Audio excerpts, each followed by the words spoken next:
مفتی سلطان کے بیانات کے لیے مفتی سلطان آفیشل کو سبسکرائب کریں۔ السلام علیکم ورحمۃ اللہ وبرکاتہ۔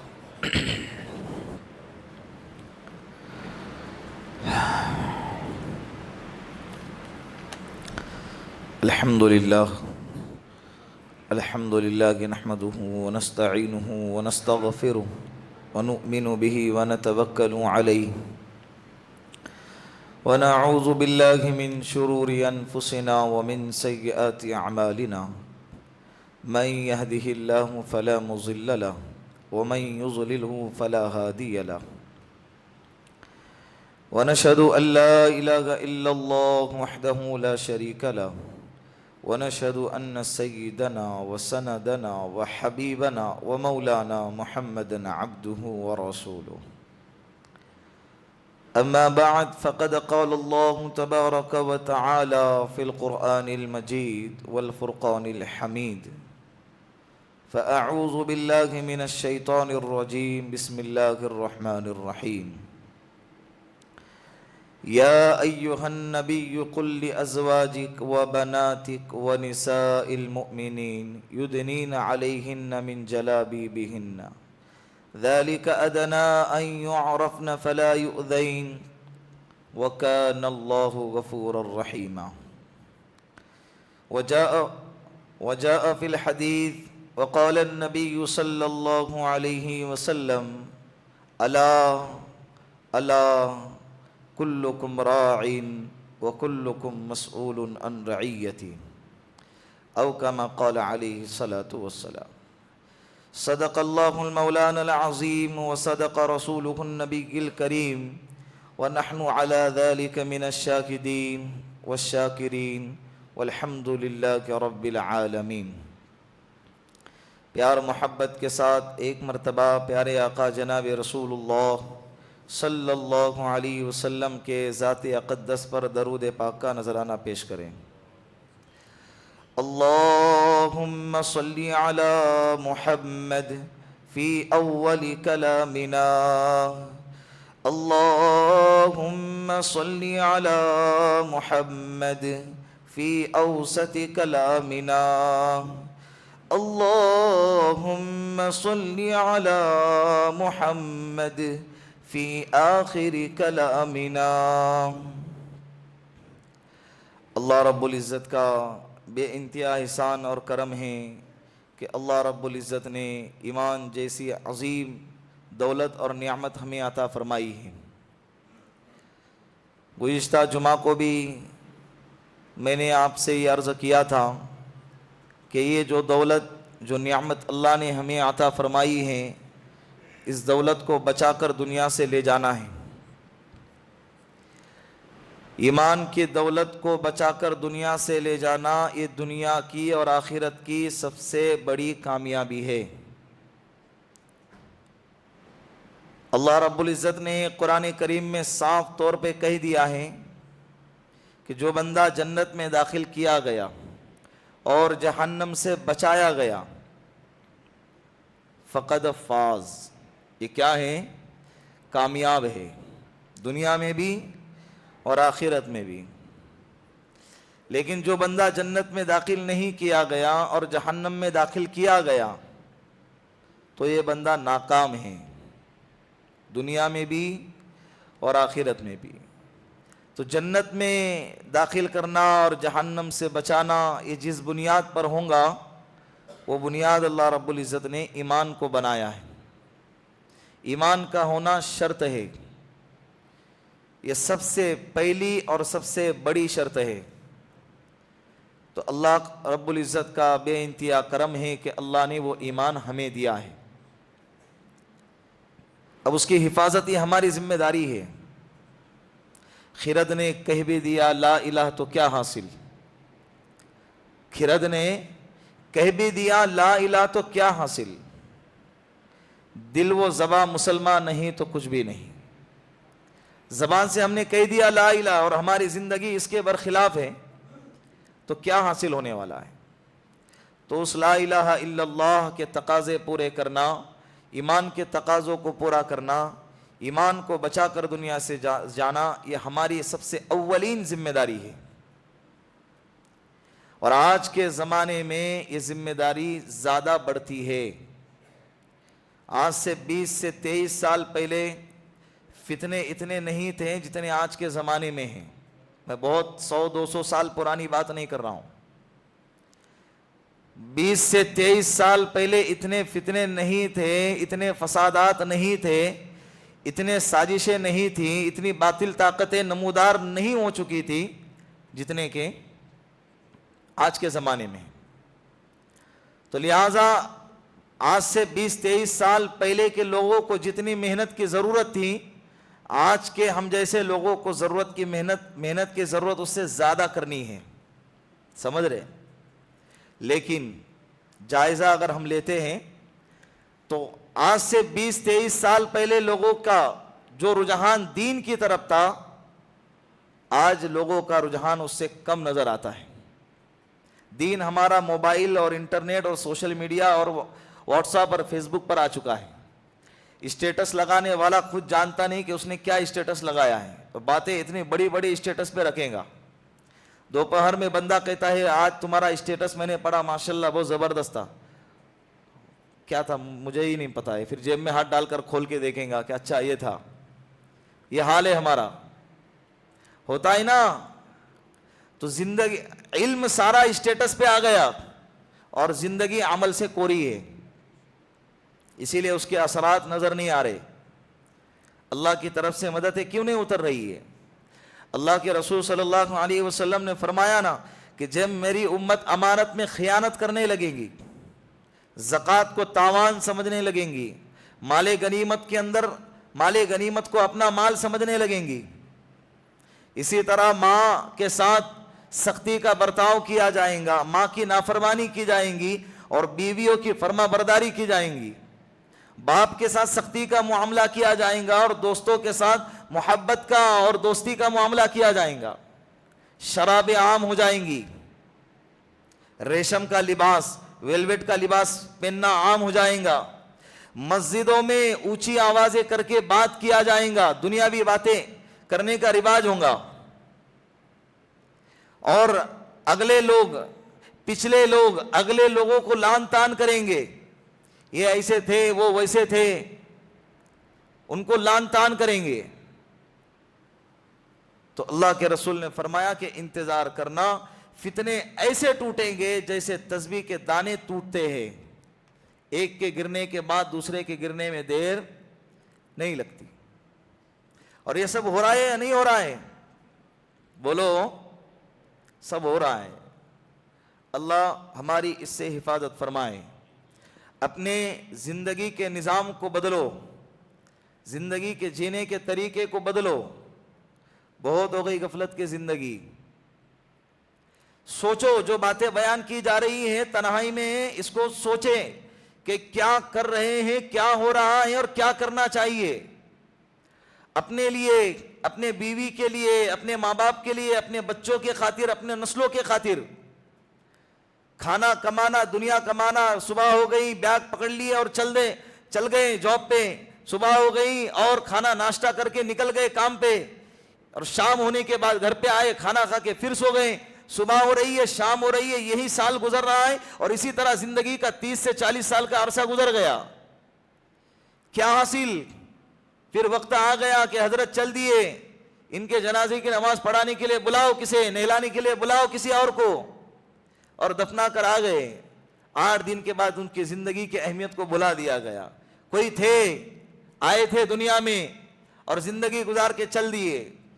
ان سے فائدہ کیا ہوا؟ جب تک رہتے تھے کما کے کھلاتے تھے, لیکن اس کے بعد کیا؟ آخرت کا کیا؟ مرنے کے بعد کی زندگی کا کیا؟ یہی زندگی ہے. دنیا انسان سمجھتا ہے کہ میری بیوی ہے, میرے 4 بچے ہیں, 3 بچے ہیں, اور مجھے گھر خریدنا ہے, گھر کے بعد بچوں کے لیے مستقبل کے لیے اچھا انتظام کرنا ہے, ان کے پڑھائی کا لکھائی کا اچھا انتظام کرنا ہے. یہ ہو گیا, میں سیٹ, میں کامیاب, بات ختم ہو گئی. اکثریت کی یہی ذہنیت بنتی ہوئی جا رہی ہے. مارکیٹ میں یہی ہو رہا ہے نا. پھر ان کے بچوں کے اندر بھی یہی فکر, یہی ذہنیت تبدیل ہو رہی ہے. پھر وہ بچے اپنے بچوں میں, پھر بچے وہ اپنے بچوں میں. ایک وقت ایسا آئے گا کہ نام فقط پیدائش کے بعد رکھا جائے گا. مولوی صاحب کیا نام رکھے؟ مسلمان کوئی اسلامک اچھا نام بتا دیں. کوئی کسی کا نام زینب رکھا, کسی کا نام فاطمہ رکھا, کسی کا نام عائشہ اور خدیجہ رکھا, کسی کا نام محمد, عبداللہ, عبد الرحمن رکھا, لیکن اس کی پوری زندگی غیروں کے طریقے پر ہے. انتقال بھی ہو رہا ہے تو ناچتے اور گاتے ہوئے انتقال ہو رہا ہے, اس لیے کہ زندگی کا اکثر حصہ اسی حال میں گزارا ہے نا. تو خدا را میں آپ سے درخواست کرتا ہوں کہ اپنی زندگی کو تبدیل کرنے کی کوشش کرے. تبدیل کرنے کا مطلب یہ نہیں کہ سنیاس لے لے, بیوی بال بچے گھر دار کو چھوڑ چھاڑ کر نکل جائے پہاڑوں کی طرف, اس کا ہرگز مطلب نہیں ہے. صحابہ کرام کی بھی بیویاں تھیں, ان کے بھی بچے تھے, ہم سے زیادہ تھے اور بہتر زندگی گزارتے تھے, لیکن زندگی کے گزارنے کا جو طریقہ ان کا تھا وہ ہمارا نہیں ہے. انہوں نے ساری کامیابی, ساری عیش و عشرت اسی دنیا کو نہیں بنایا تھا. مل گیا ٹھیک ہے, نہیں ملا تو بھی ٹھیک ہے. جو چاہتے ہیں وہ ملا الحمدللہ, جو چاہتے ہیں نہیں ملا الحمدللہ. لیکن ہمارا مسئلہ ایسا ہے کہ جو چاہتے ہیں وہ ملنا ہی چاہیے, اور اس کو پانے کے لیے چاہے ہمیں کسی بھی حد تک جانا پڑے, شریعت کو روندنا پڑے, اللہ اس کے رسول کے طریقے کو کچلنا پڑے, چاہے نمازیں جاتی ہیں, چاہے داڑھی کاٹنا پڑتا ہے کاٹنا پڑے, اور نکاح کے موقع پر, خاص طور پر ایسے پروگراموں کے موقع پر شریعت کی دھجیاں اڑانا پڑے, اڑا دی جائیں گی. لیکن بس ہماری من چاہی زندگی ہمیں ملنا چاہیے. ان میں اور ہم میں یہ فرق ہے. پیٹ پر پتھر باندھتے تھے, ہم نے کبھی آج تک سوچا بھی نہیں ہے باندھنے کا. اس پیٹ کے خاطر ہی حلال, حرام, ناجائز, مکروہ, شبہات والی چیزیں ساری اندر آ رہی ہے. بچوں کے خاطر, بیوی کے خاطر ایک لباس رہنے کے باوجود 10 لباسوں کے لیے حرام سے بھی کمائی آ رہی ہے. بچوں کا ایجوکیشن بہتر سے بہتر بنانے کے لیے غلط چیزوں پر سائن کیا جا رہا ہے, اور غلط کاموں کی طرف اپنے آپ کو مبتلا کیا جا رہا ہے. یہ ہو رہا ہے, اسی لیے اللہ رب العزت کی مددیں ہم سے ہٹا لی گئی ہے. صاف ستھری بات ہے, اللہ رب العزت انہی بندوں سے راضی ہوتے ہیں جو بندے اللہ کی مرضی کے مطابق زندگی گزارتے ہیں, اور ہماری زندگی پوری کی پوری اللہ کی مرضی کے خلاف ہے. وقت ملا تو مسجد میں آ لیے, وقت ملا تو مسجد میں آ لیے, اور وقت نہ ملا تو نماز کو چھوڑ دیے. اس کا نام دین نہیں ہے, یہ تو اپنی مرضی کے مطابق چلنے والا دین ہے. حالانکہ دین کہتے ہیں اللہ کی مرضی کے مطابق چلنے والے کو. تو لہٰذا آپ ارادہ کریں کہ انشاءاللہ آج سے زندگی کو بدلنے کی کوشش کریں گے. جمعہ پھر آئیں گا, بیانات پھر ہوں گے, باتیں بیان کی جاتی رہیں گی, لیکن اگر آپ نے ارادہ کیا اور تبدیلی کی نیت کی تو انشاءاللہ اللہ آپ کے نیتوں کے مطابق آپ کی زندگی میں تبدیلی لائیں گے. تو ارادہ کرتے ہیں نا انشاءاللہ. تو گزشتہ جمعہ کو میں جن عنوان پر, جس ٹاپک پہ بات کر رہا تھا, وہ ٹاپک بہت ہی حساس ٹاپک تھا کہ آج کل خصوصاً اپنے ملک ہندوستان میں, اور کہنا بھی ضروری ہے, اگر ہم ہی نہ کہیں تو پھر کس کی سنیں گے. کہنے والے, باطل طاقتیں کہنے والے, دکھانے والے, سنانے والے تو لاکھوں پڑے ہیں. جو جھوٹ دکھایا جا رہا ہے, جو جھوٹ سکھایا جا رہا ہے, جھوٹ سنایا جا رہا ہے, اور اسی جھوٹ کو لوگ سن رہے ہیں اور اسے سچ سمجھ کے زندگی گزار رہے ہیں. تو سچ بتانے والا بھی تو کوئی ہونا چاہیے نا. ہماری زبانوں کو کوئی روک نہیں سکتا, یہ ہماری ذمہ داری ہے, ہمیں کہنا ہے. ابھی آپ کی ذمہ داری ہے کہ اسے قبول کریں. کوئی یہ نہ کہے کہ بھئی یہ علماء کرام ہیں, یہ مفتیان کرام ہیں, مولوی لوگ ہیں, ان کی زندگی تنگ نظریات کی شکار ہوتی ہے. ہماری جیب سے, ہمارے دل سے اور اپنے علم سے کوئی باتیں آپ کو بیان نہیں کرتے. ہم وہی باتیں آپ کے سامنے بیان کرتے ہیں جو اللہ کے رسول نے اور صحابہ کرام نے ہم تک پہنچائی ہیں, اور وہی آپ تک ہم پہنچاتے ہیں. تو گویا کہ یہ ڈائریکٹ انڈائریکٹ یہ اشارہ اللہ کے رسول کی طرف ہے کہ زندگی کو تنگ کرنے والی, ہماری آزادی کو چھیننے والی باتیں ہیں. یہ دنیا آزادی کی جگہ ہے ہی نہیں, یہ دنیا عیش و عشرت کی جگہ ہے ہی نہیں. ہمیں عیش و عشرت تو کہاں پوری کرنا ہے؟ بولو. اللہ نے رکھی ہے ایک جگہ جس کا نام جنت ہے. یہ مختصر سی زندگی ہے, اس میں کیا عیش کرو گے؟ لاکھوں کروڑوں کی پراپرٹی ہے, مال ہے, متاع ہے, جائیدادیں ہیں, بنگلہ ہے, سب کچھ ہے. اس کے باوجود اس کو ایک ڈر لگا ہوتا ہے, کیا بھائی یہ سب چھوڑ کے جانا ہے, مجھے موت آنی ہے. کیا بنگلے والوں کے جنازے اٹھتے دیکھے نہیں دیکھے؟ ہم سے زیادہ تو ان کے لوگ ہاسپٹلوں میں ایڈمٹ ہوتے ہیں, سر دکھ گیا بھاگ گئے, پیٹ میں مروڑ آئی سیدھا ہاسپٹل میں جا کے لیٹ جاتے ہیں. یہ ڈر لگا ہوتا ہے انہیں ان نعمتوں کے چھن جانے کا. تو یہ کامیابی کی علامت ہے ہی نہیں. یہ کیا یہ ان چیزوں سے دل لگائیں گے؟ جو چیزیں چھین لی جائیں گی ان چیزوں سے کوئی دل لگاتا نہیں ہے. کرائے کے مکان میں جب بندہ رہتا ہے تو ساری عیش و عشرت کی چیزیں اس میں مہیا نہیں کرتا. وہ یہ کہتا ہے کہ یہ گھر کرائے کا ہے, کبھی بھی ہم کو چھوڑ کر جانا پڑ سکتا ہے. تو لہٰذا جب وہ مکان کرائے کا ہے تو یہ دنیا بھی کرائے کی ہے. یہ میرا ذاتی بنگلہ ہے. کب تک؟ تیرے عمر 60 سال, اب اور 3 سال جی لے, پھر مر گیا تو کہاں گیا تیرا ذاتی بنگلہ؟ قبرستان میں لے کر جائیں گا. کفن کا کلر بھی وہی ہوتا ہے جو فقیر کا ہوتا ہے.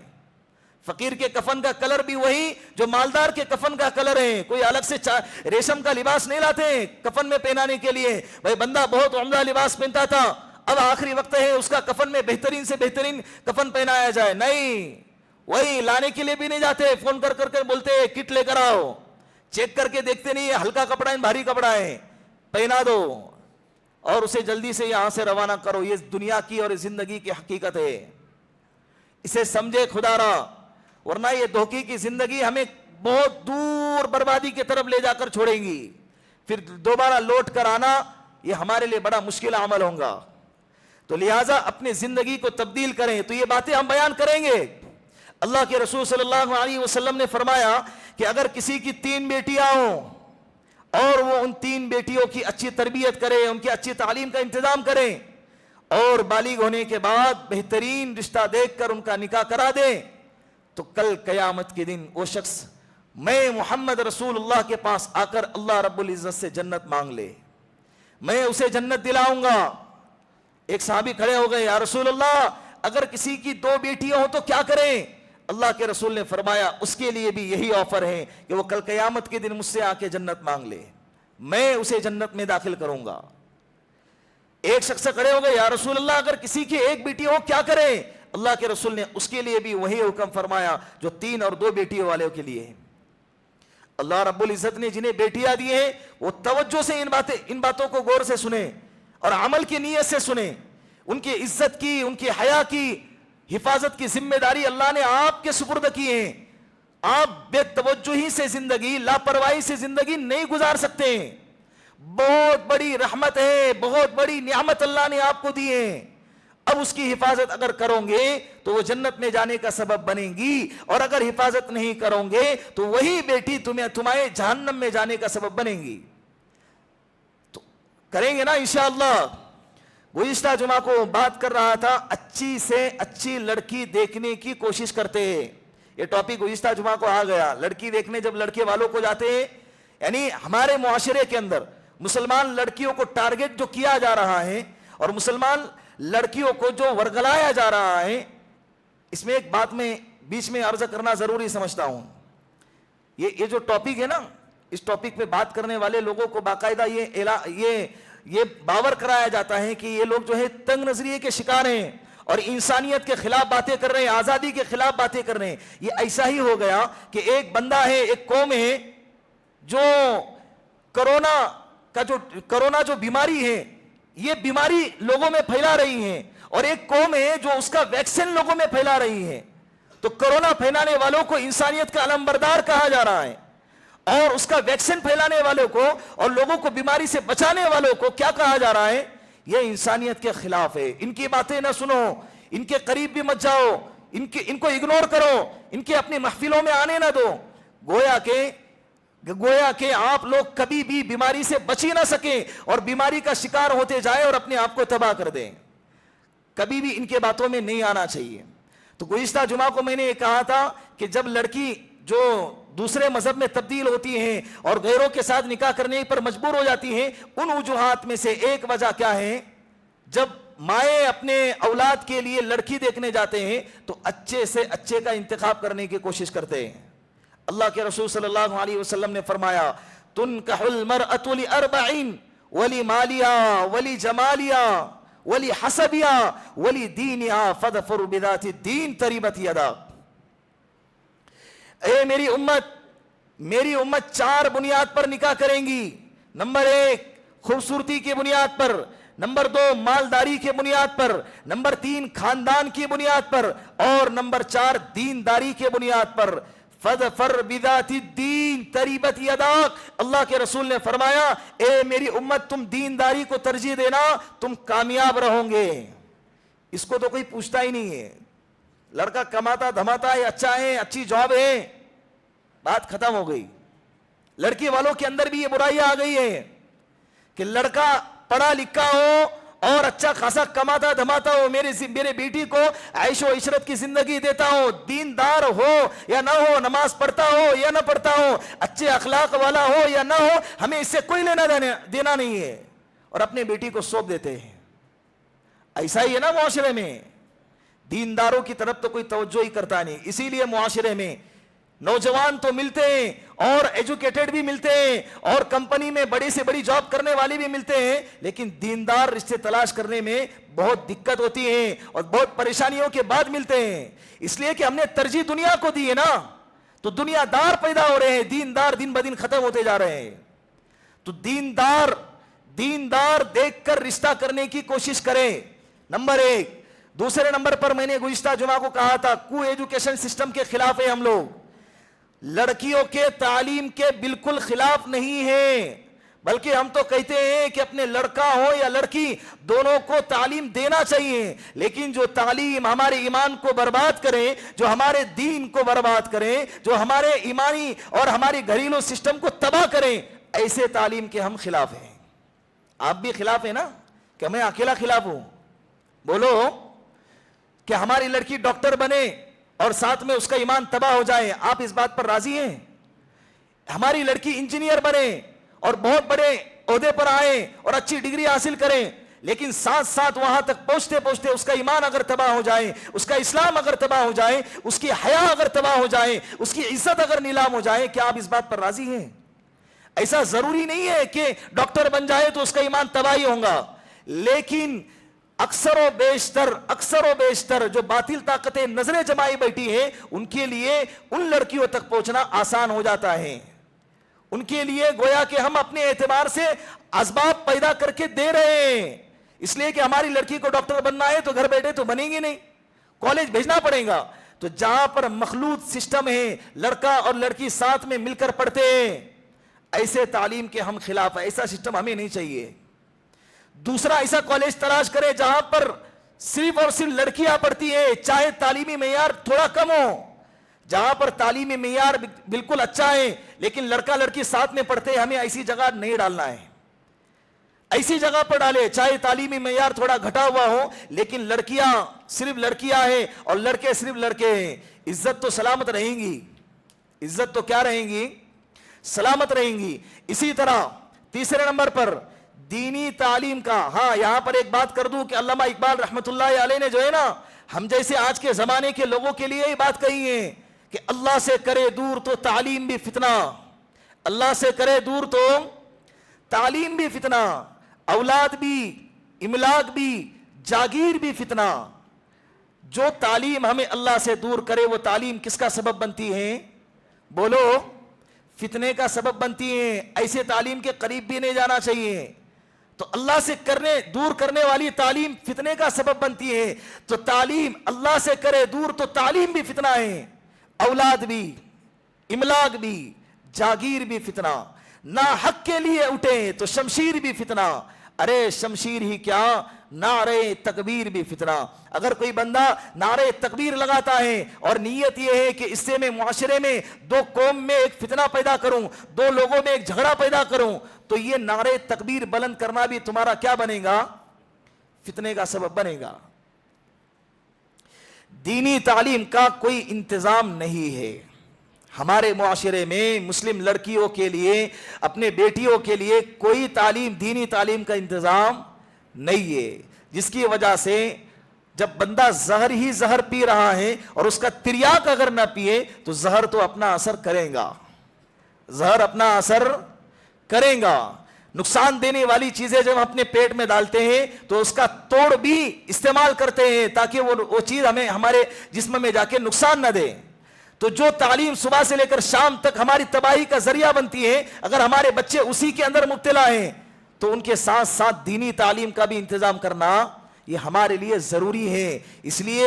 اسی لیے اس کا نقصان یہ ہو رہا ہے کہ ہمارے گھر کے بیٹیاں، ہمارے گھر کے لڑکے، ہمارے گھر کی بہنیں یہ حال تک آ چکی ہیں کہ اپنے رول ماڈل جو سمجھتی ہیں وہ ایکٹروں کو سمجھنے لگی ہیں، انسانیوں کو سمجھنے لگی ہیں، اور اسٹیج پر اپنے گندے اور اپنے ننگے جسموں کو دکھانے والوں کو اپنا ایکٹر اور رول ماڈل سمجھنے لگی ہیں. اسے نہیں معلوم ہے کہ امی عائشہ کی زندگی کیا ہے، اماں ختیجہ کی زندگی کیا ہے، فاطمہ الزہرا کی زندگی کیا ہے، وہ کون سی حیا والی تھی، ان کی حیا کی واقعات کیا ہیں، یہ انہیں نہیں معلوم ہے.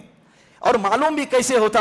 اس لیے کہ ہم نے ان کو معلوم کرنے کی کوشش بھی نہیں کی ہے. لوگوں نے ایک ہوا لگا دیا ہے گھروں کے اندر تعلیم کا کرنا یہ صرف تبلیغ والوں کا کام ہے، یہ ہمارا کام نہیں، یہ مسلمانوں کا کام ہے. یاد رکھیں یہ مسلمانوں کی ذمہ داری ہے کہ ہمارے گھروں کے اندر اپنے عورتوں کو دینی تعلیم کا دینا یہ فریضہ اول ہے. اگر تم اپنی عورتوں کو دین کی تعلیم نہیں دو گے تو اللہ کی قسم کھا کے کہتا ہوں ان کی آنے والی نسلیں بغیر ایمان کے پیدا ہوں گی. پھر سوچ نہیں سکتی کہ صلاح الدین ایوبی آئے، خالد ابن ولید آئے، طارق بن زیاد آئے، کیسے آئیں گا؟ ان کے مائیں بغیر وضو کے دودھ نہیں پلاتی تھی، ان کے مائیں زندگی میں کبھی تہجد قضا نہیں کرتی تھی، بغیر سنتوں کی کوئی زندگی نہیں تھی ان کی. اور آج کی ہماری بہنیں، ہماری بیٹیاں، ہمارے ماؤں کی زندگی دیکھے کیا حال ہے کہ ان کے پوری زندگی میں سنتوں کا ایک نام و نشان بھی باقی نہیں ہے. تو ایسے ماؤں سے صلاح الدین ایوبی پیدا ہوں گے. پھر بھول جانا چاہیے ہمیں مسلمانوں کو خاص طور پہ کہ کوئی آئیں گا صلاح الدین ایوبی، یہ انتظار بھی کرنا ہمارے لیے مشکل ہے. تو دینی تعلیم کا انتظام ہو، علاقوں کے اندر باقاعدہ اس کا پروگرام رکھا جائے، وقتاً فوقتاً ہر 2 مہینے میں خاص طور پر لڑکیوں کو، عورتوں کو بلا کر ان کے لیے دینی تعلیم کا پروگرام رکھا جائے، اور کسی دینی عالم دین کو بلا کر ان کے سامنے دینی گفتگو کی جائے تاکہ ایمان تازہ رہے. یا ایھا الذین آمنوا آمنوا، قرآن کہتا ہے اے ایمان والو اپنے ایمان کی تجدید کرو. یہ ایمان کو بار بار ہمیں نیا کرنا ہے، اور یہ دینی مشاغل، دینی پروگراموں سے اور دینی پروگراموں سے یہ زندہ ہو سکتا ہے. تو اسی لیے اپنے اپنے علاقوں میں وقتاً فوقتاً دینی پروگراموں کا انتظام کرنا ہے. اس کے بعد دوسرے نمبر پہ کہ اپنے علاقے میں لڑکیوں کے لیے، بالغ لڑکیوں کے لیے، چھوٹے بچوں کے لیے تو مسجدوں کے اندر مکاتب کا انتظام الحمدللہ ہوتا ہے، لیکن بالغ لڑکیوں کے لیے جو کالج جاتی ہیں اور اسکول کو جاتی ہیں، عورتوں کے لیے بھی باقاعدہ مکتب کا انتظام کرنا چاہیے، اور کسی عالمہ کو بلا کے ان کے ساتھ میں جوائن کرنا چاہیے. اور یہ اگر سلسلہ چلتا رہا تو انشاءاللہ امید ہے اللہ کی ذات سے کہ باطل طاقتیں ان پر حملہ آور نہیں ہوں گی.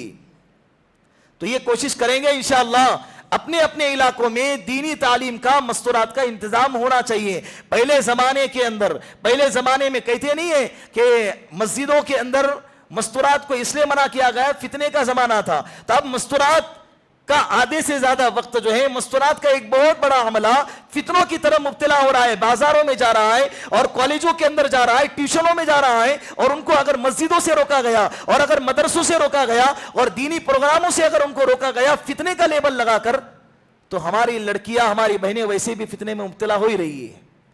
تو ان کے ایمان کی حفاظت کا کیا ذمہ، کیا حفاظت کا ذمہ دار ان کا ذریعہ بنے گا؟ بتاؤ اس کی ذمہ داری کس کے سر پر آئیں گی؟ وہ ہمارے سر پر آئیں گی. وہ ہمیں ہی اس کا کیا کرنا پڑے گا؟ توڑ نکالنا پڑے گا. اور اس کا توڑ یہ ہے کہ جگہ جگہ پہ مسلم لڑکیوں کے لیے دینی تعلیم کا انتظام کیا جائے. اس کے بعد جو لڑکیاں غیروں کی طرف جاتی ہیں اس کی ایک وجہ یہ بھی ہے جہیز کی لعنت.